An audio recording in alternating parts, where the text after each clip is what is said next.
Hey guys, and welcome back to the History Reader.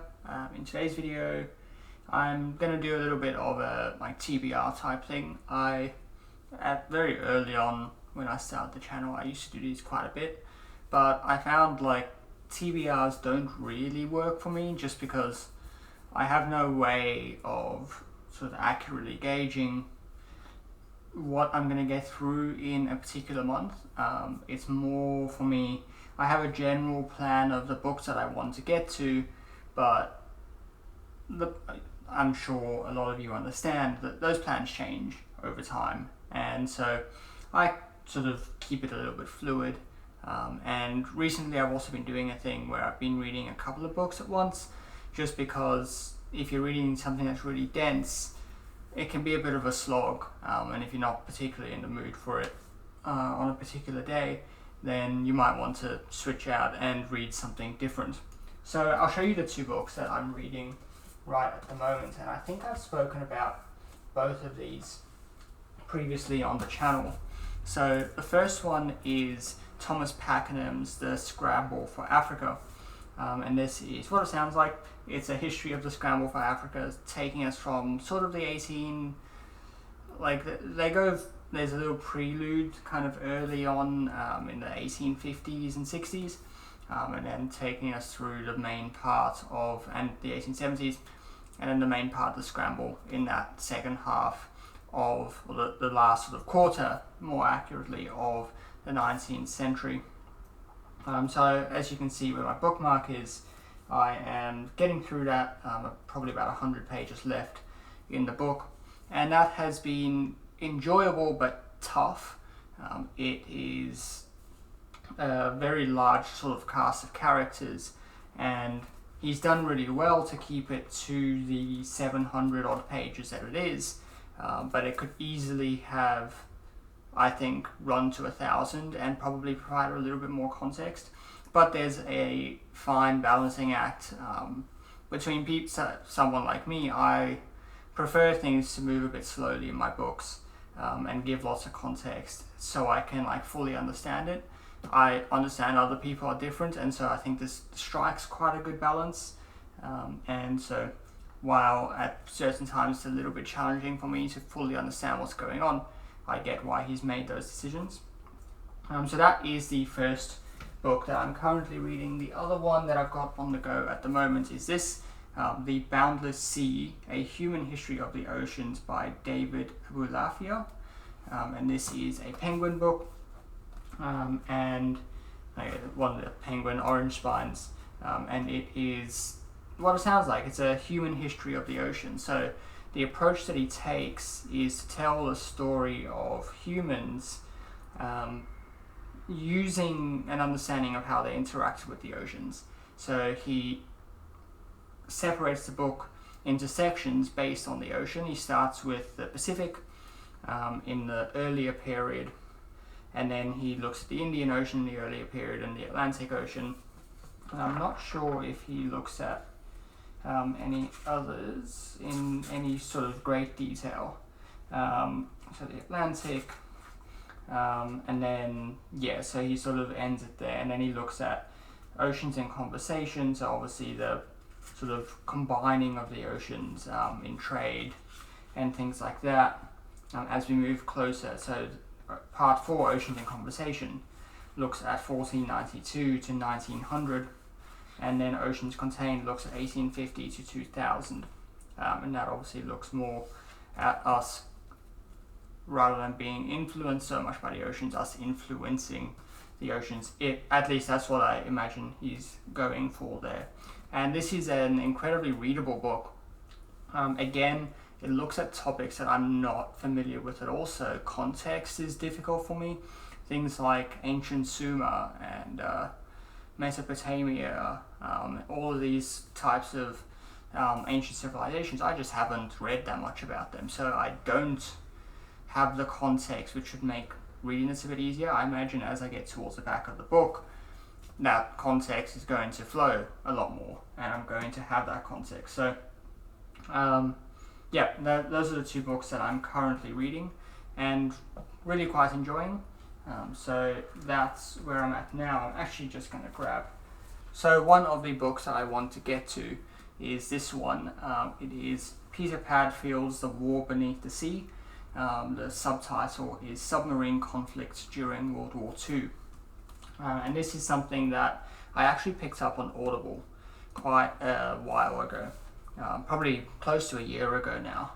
And I was really enjoying the subject matter in it, but it was just too technical for an audiobook, and I just wasn't following it. So I picked it up finally, and I'm excited to get going on this one.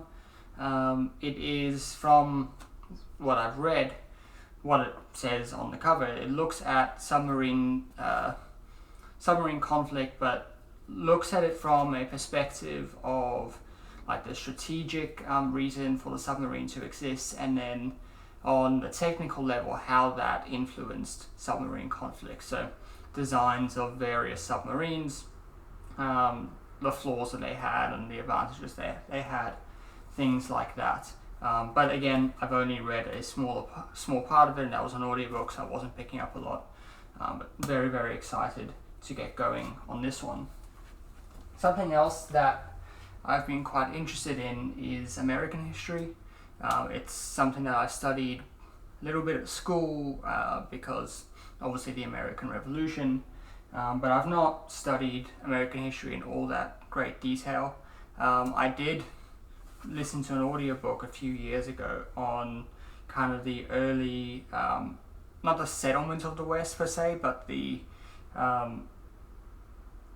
the government influence in the West, like Kit Carney and things like that. That was Blood and Thunder by Hampton Sides, and it's an audiobook that I've returned to like quite a few times just to listen to different sections, because the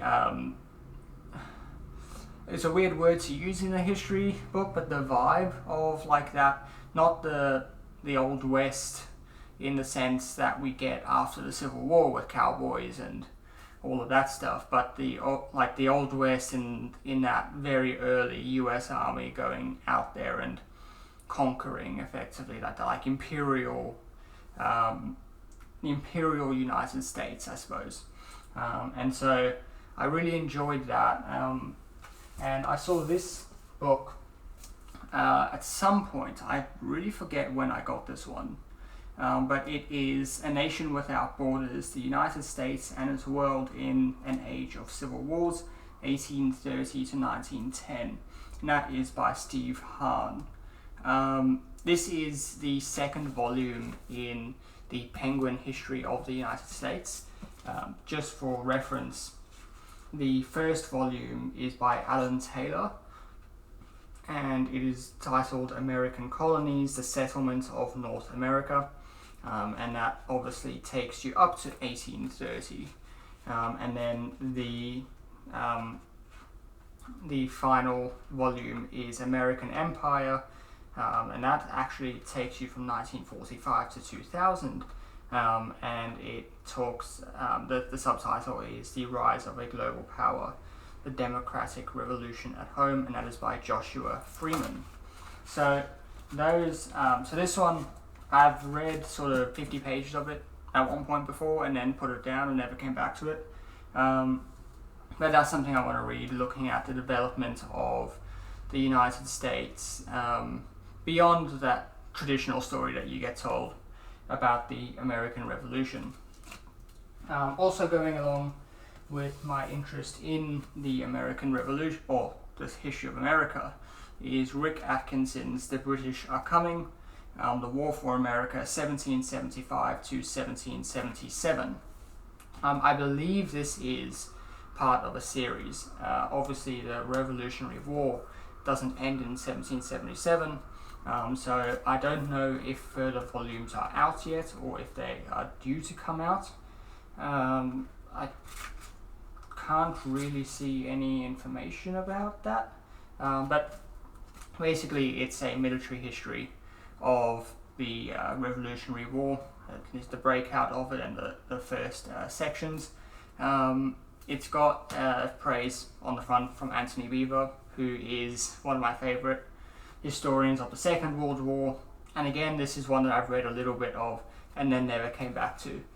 So I'm really looking forward to digging my teeth into this one and then the other volumes if I can figure out if they're out and get my hands on them.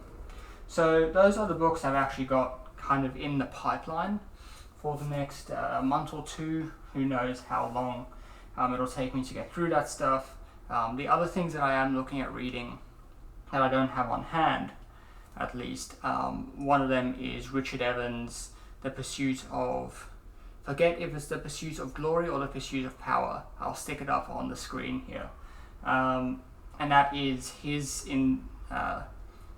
contribution to the Penguin History of Europe, looking at Europe from 1815 to 1914, so end of the Napoleonic era through to the outbreak of the First World War. And that then, following on from that, you have To Hell and Back by Ian Kershaw, which takes the story from 1914 to 1949. So Richard Evans, for those who don't know, is a very well respected historian, particularly of the Third Reich, but a very well respected historian across the board. And that is something that I want to read because I'm doing a course for my master's this year I'm doing a couple of courses that this will be relevant. One of them is actually on the period between 1815 and 1900 or 1914, somewhere around there. So this one will just be a really nice primer for it, and also just a good reference for other works that I can go to use for whatever I end up doing in that topic. And then the other one, which I'm going to be doing later on in the year, is more specifically about empire. And so obviously that period is kind of like the apogee and then also the beginning of the waning of empire in Europe. So that is the other one that I do want to pick up, but I just haven't got around to it yet. So that's all I've got for today.